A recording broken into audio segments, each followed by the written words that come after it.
This takes place over the span of a few months and is still ongoing. I'm 16 and my family and I moved into our new house in rural Kentucky about a year ago. There aren't many houses near ours, just a forest surrounding us and a few fields. I have 2 small dogs, relevant later in the story, which I walk every day. I started walking the dogs around the forest, just trying to get to know the new terrain and become familiar with my new surroundings. One day while I was walking my dogs, I stumbled upon an abandoned shed-looking building in the middle of the field. Above the field was a gravel road that maybe 1 car per week would drive on, basically desolate. On the other side, it was vast fields, then trees for miles. I'd love to explore new places, so I decided I would go check out this building, because why not? As I came upon the building, I saw some graffiti on the side reading, "Sleep," and "Eat more Soylent Green." What the hell does that mean? It was interesting, but didn't put me off as it was fading and looked like it was from years ago. I came to the building and walked in the main room, which looked like it had previously been a garage for a lawnmower or something. It wasn't very big, a small room size, and had an entrance where a sliding glass door should have been, but it was just open, no door. There was nothing in there but a few bugs. I walked around the back, and there were 2 closet-sized rooms side by side, able to fit about 1 person in them. In these rooms I found smashed beer bottles, deodorant, and various trash. It looked pretty new, like someone had been there recently. I was kinda shocked since it was so desolate, but I didn't think much of it. As I began to leave, I hear a car pull up on the gravel road above me and stop. It was a black Jeep, older and pretty beat up. It stopped and sat there for a few minutes as I walked away. That was strange. Why did it just stop? And how odd it is that a car would be driving down such a remote road right as I'm next to it. I didn't pay it too much mind and decided I'd still walk my dogs there. A week passes by and I'd completely forgotten about the car, and I kept walking my dogs next to the buildings. One day after school, I took my dogs to the building, and as I walked into the big room, I saw a smashed garden gnome. It wasn't scary, just odd. Who goes to a remote location to smash a garden gnome? I walked around to the back rooms, and there wasn't anything back there except trash. I heard the gravel road crunching in the engine of a car. I looked up and saw the black Jeep. Well, shit. I'm going to die, aren't I? I thought. This time a man walked out, glanced at me, and then pretended he was checking his tires.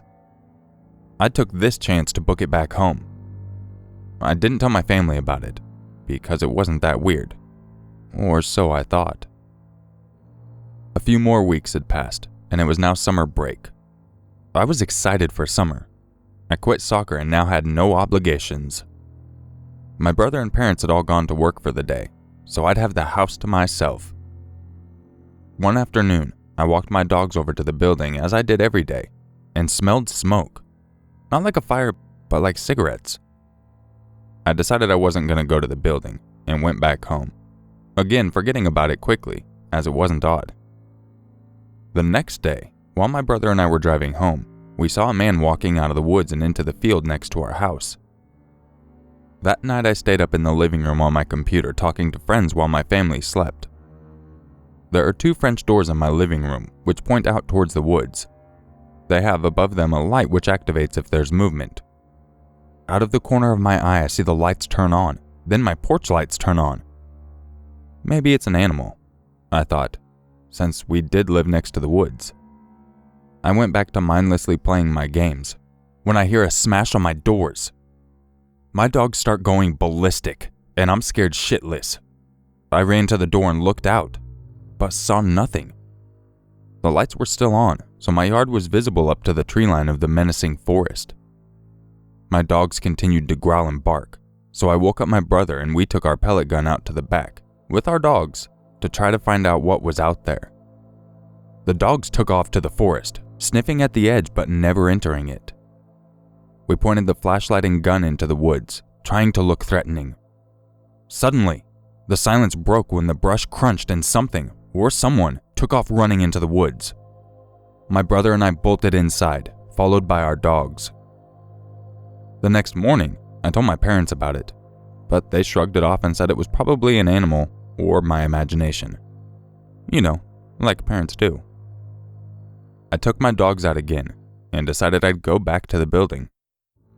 It was a hot day, probably in the 90s, and I was wearing shorts and flip-flops. As I approached the back of the building, I saw a man in the far room up against the wall, staring right at me. He was wearing winter clothing and stood about 6'1" with an unkempt scruffy beard. My dogs didn't see him, and I took off running, my flip-flops limiting my speed and my dogs pulling me back.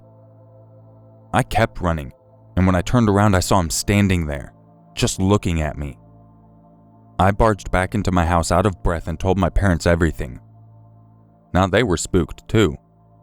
My mom said she'd talk to a police officer who she knows and ask if they could check it out.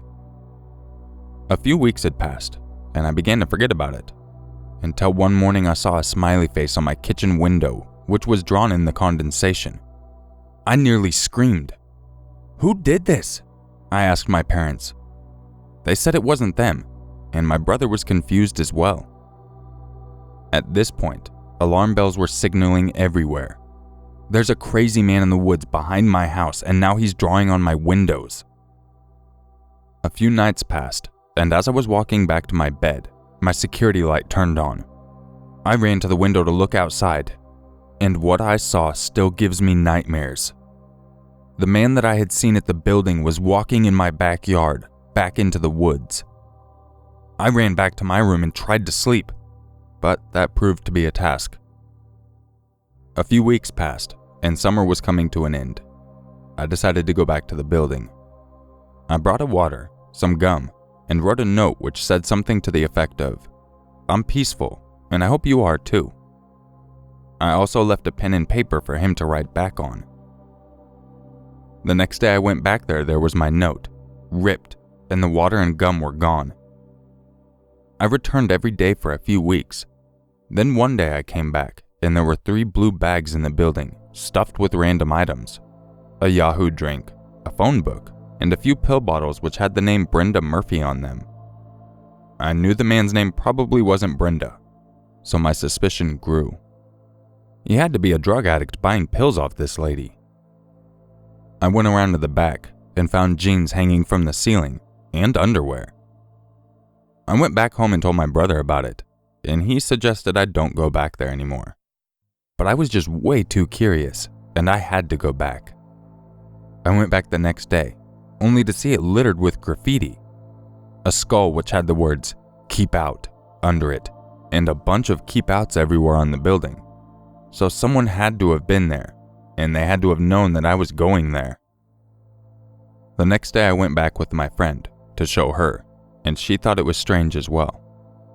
I had already told her about everything that had happened, and she was just as curious as I was. We looked up towards the gravel road and saw the man walking towards us. We turned around and headed towards my house, while trying not to look like we were running from him. He was soon close behind us, and we both looked at each other with the looks of, "Oh shit," and sped up a little. We took a left turn away from my house and ran onto a pathway which no one usually took, and we thought for sure we'd lose him now. Of course, he went that way too. At this point, our fight-or-flight instincts took over, and we took off deep into the woods and hid under some brush. We heard the man yell and search for us, but we were safely hidden. We ran back home again, and stupidly didn't tell our parents. The next day I returned to the building, only to find needles and an old cell phone on the floor. I ran home and decided I'm never going back there. I haven't been back there in a few weeks, but I still see the man sometimes just wandering. I'll never go back, but I still fear for my safety with this man out there.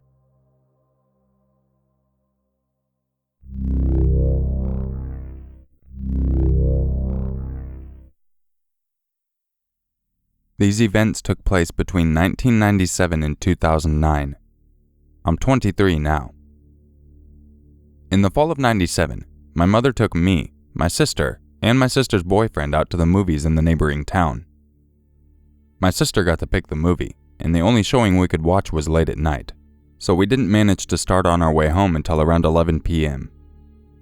Most of the details of this specific event have been relayed to me by my mother and sister. We were close to home, driving down a back road.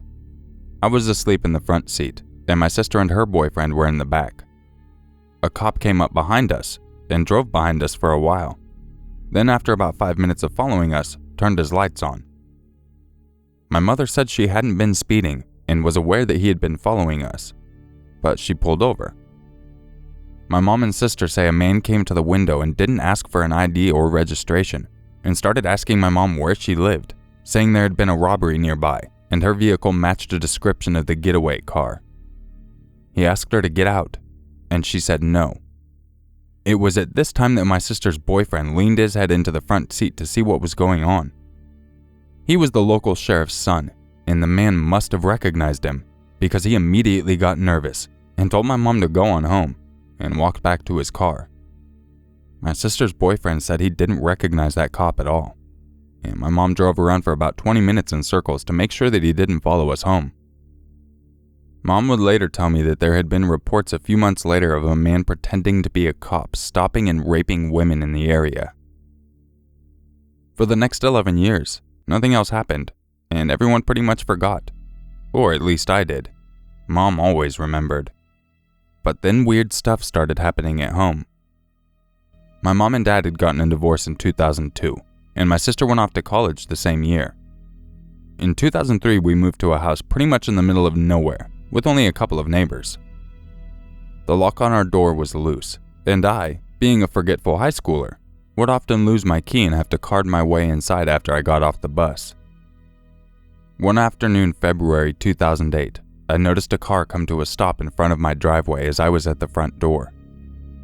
I didn't think anything of it, but the car stayed there as I carded the door. If it stayed after, I didn't notice. But after that day is when someone started breaking in. I don't think whoever watched me go inside could have seen me card the door, but they must have figured it out because my mom and I would often come home to find things not the way we had left them. Nothing was ever taken that we could tell. One day, a painting above the couch in our living room would end up propped against the opposite wall. Another day, all of the medical and first aid supplies were moved from above our washing machine to the kitchen table in neat rows. My mom began to suspect it was a woman named Susan who was in love with my mom's boyfriend, trying to scare her into leaving him. They had been in many arguments, and the woman had said something about watching her before, so it was natural for us to assume that. We ended up changing the locks about 4 months into 2008, after finding our house broken into about 5 times that we know of, as it was 5 times we found things rearranged. That seemed to do the trick. However, whoever was harassing us found a new way to do so and began calling my mother and me on our cell phones. It was always from a blocked number, and they never said anything. They would hang up the second we said hello. They were calling all hours of the day, at least 10 times in a row. They would call me while I was at school, Mom while she was at work. We eventually stopped answering any numbers we didn't recognize, and after 2 months, the calls stopped. My mom was still convinced it was Susan. I asked her why she'd been calling me and how she would have gotten our numbers, and my mom didn't know. In late 2008, the Susan moved several towns away to be with her daughter, who had gotten pregnant. We were sure that it meant the end of all the nonsense and we could forget about her. In early 2009, my boyfriend proposed to me while he was overseas in Iraq, and I started planning on moving away with him once he came back in May. One evening in March, I went wedding dress shopping with a friend of mine who was also getting married around the same time as me. My mother was out of town, taking my grandmother to a specialist 9 hours away for an appointment, so I was home alone for the weekend. When I came home that night, I noticed immediately that something was wrong as I drove up the street.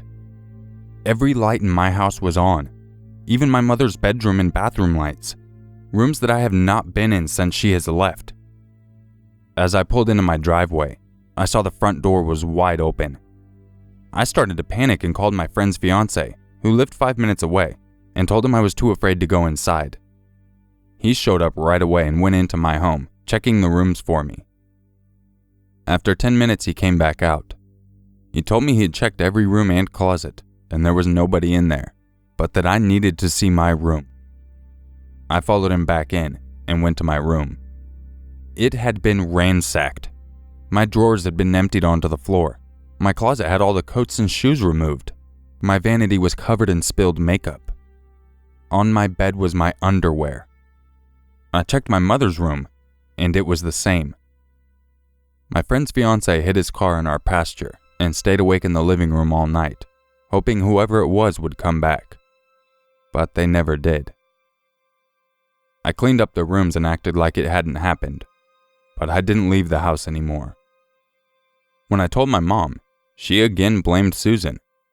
She told me she had found a pair of women's underwear at her boyfriend's house and that he had confessed they were Susan's.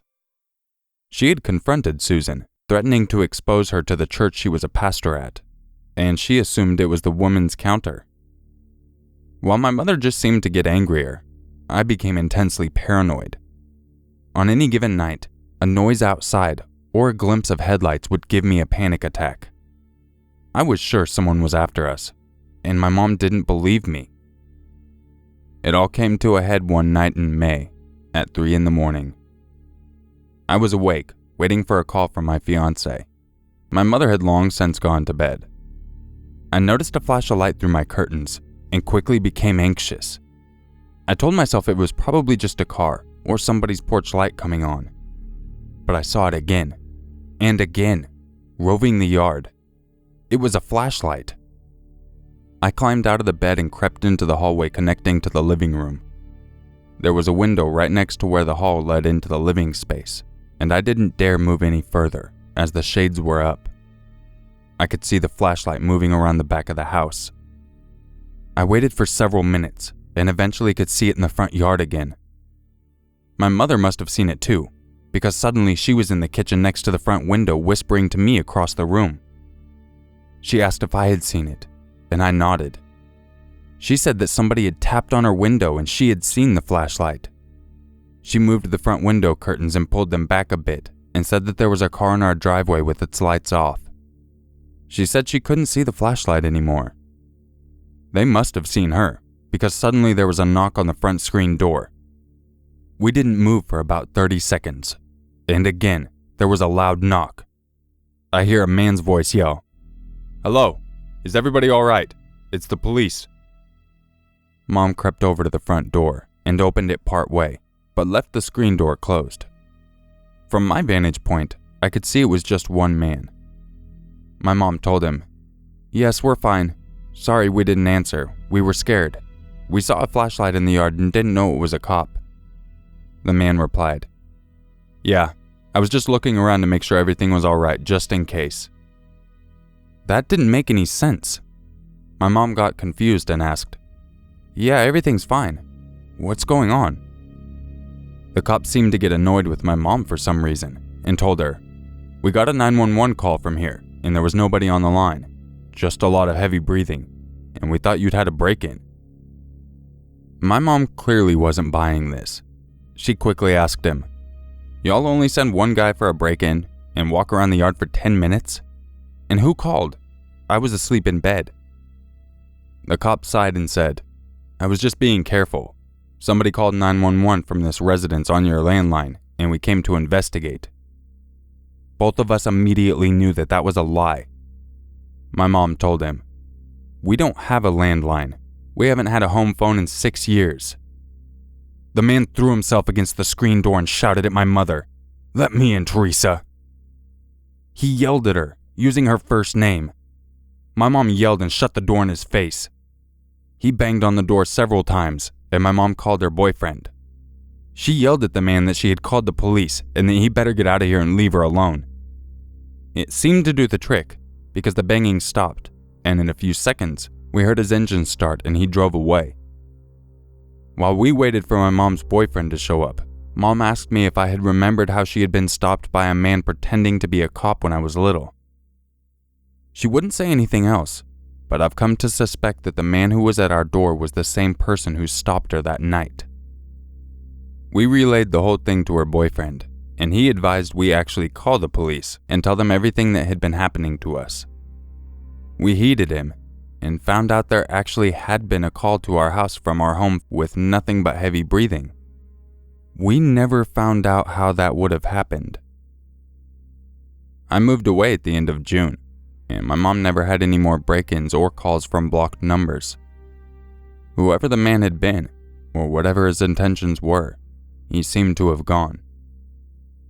I came down in September of 2010 to visit my mom for a week. I spent a lot of time napping on the couch while she was at work. On the evening before she took me back to the airport, my mom complained about me leaving smudges on the front windows. I got up to see what she was talking about, and my stomach leapt into my mouth. I told her that those weren't smudges. On the front windows that look right into the couch I had been napping on were a pair of large splayed handprints.